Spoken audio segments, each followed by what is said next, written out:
Okay, welcome to a quick video on how to download some of the photos on my cloud photo album. I've been doing a lot of photo stamping of late, which is stamping on top of photos, usually on photo paper, but you can, of course, print out on any type of paper you want, as long as it's a paper that's compatible with your style of home printer, or if you do something like I did. I just had mine printed out at Costco. I uploaded some photos to Costco. You can do that on other types of photo sites like Shutterfly and whatnot. Okay, so here are my different albums on my Flickr account, okay? And I'm going down here to clouds. By the way, the Flickr account is Kevin Nakagawa, no spaces or anything in between the names. I usually have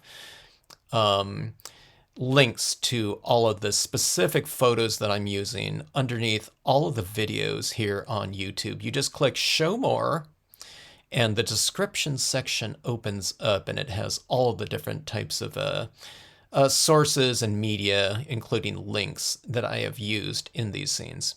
Okay, so here's clouds right here, okay? And I'm clicking on clouds, and then here's a lot of different types of clouds and I don't know, backgrounds that you can use for photo stamping. Some of them are a little bit better for photo stamping than others. What I started doing is I started kind of customizing my clouds, cloud photographs by maybe desaturating a little bit, maybe cutting down the contrast. Sometimes like this one right here, I've removed all the color completely on something like that, so that it's a little bit more neutral for other colors to be utilized over the top of it. If we stamp over something like a blue with dye-based inks, that blue is going to be showing through. It's fine for like silhouette types of cards or something like that, but if you're doing something like a cabin and you want the cabin right here, you don't want all that blue showing right in the cabin.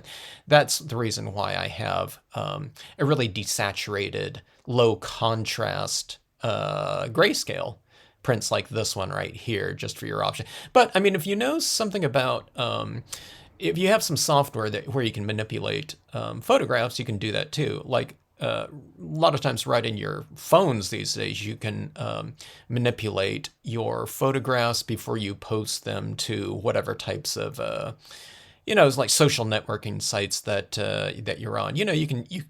You can increase the contrast, you can increase the saturation, whatever of them.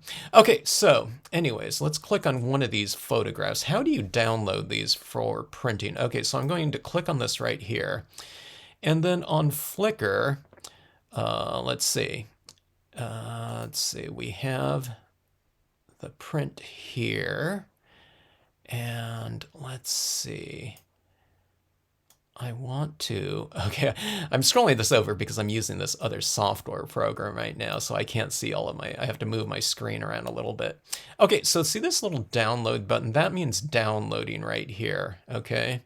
So I'm going to click on that, and then this opens up right here. How do you want, or what format do you want to download this in?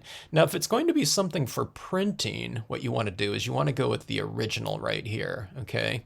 And then it'll give you, the name of the file here and where do you want to download it to, okay?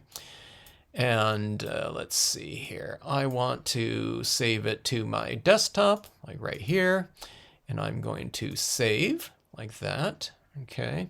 So let's go over to my desktop now. Let's see, let's have a new Finder window, and I'll go to desktop, and here's the photograph right here, and then I'm just going to open it up in preview, and here's the full-size card right here, or the full-size file. Now, I'm not sure what dimensions this is. Let me see if I can click on this and open it up in something else that it will show me. Yeah, okay, let me see. I'm not sure. Let's see what this, okay, here it is. In preview right here, see, I can go to adjust size, and resolution is 180 by, I don't know, 30 inches by 20 inches. Now, it's not going to print out that size, okay? But you can manipulate this right here if you want to. Like if you want to go with usually when you go to print something like this out on your printer driver will ask you, well, what size do you want this to be? You obviously don't want a 30 by 20 inch file, printing out, but it'll ask you how you want that. But you can also just go, if you want to, you can change the printing parameters here. You can change it to 300, which is a really good high resolution, and you can just change this to 6, and you can see that the photograph here is a 4 by 6 inch piece here. So I can go down here and change it to 4 by 6. Now, viewing it like that, it's really small, but it is going to be a much larger piece when you print it out. It's 4 by 6, like I said. All right. So that's how you go in and you download and select your sizes there on Flickr. Now, I think this is all available to anyone. Of course, I'm a Flickr member. Joining Flickr is free if you can't get this, okay? If you're not getting the options here, then maybe join Flickr. Like I said, it's a free service, okay? And you know, when you log on to the site, you'll be logging, it'll know that you're a member, okay? And then you can have access to that. It's not just my photos, but anyone that has made their pieces public, you can utilize them, the photos for, personal use or whatnot. If you use it for commercial purposes, you probably have to contact the photographer on that. So again, clouds, and here they are right here.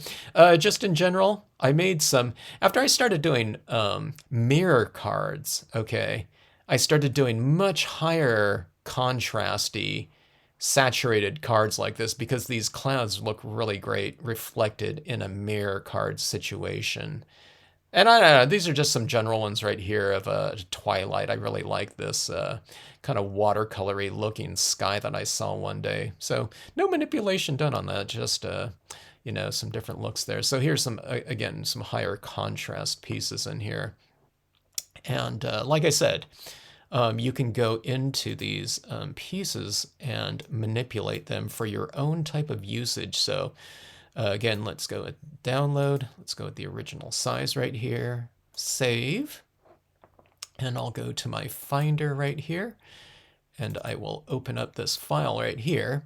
And see, this is just a preview type of program right here. But see, I can go to adjust color right here.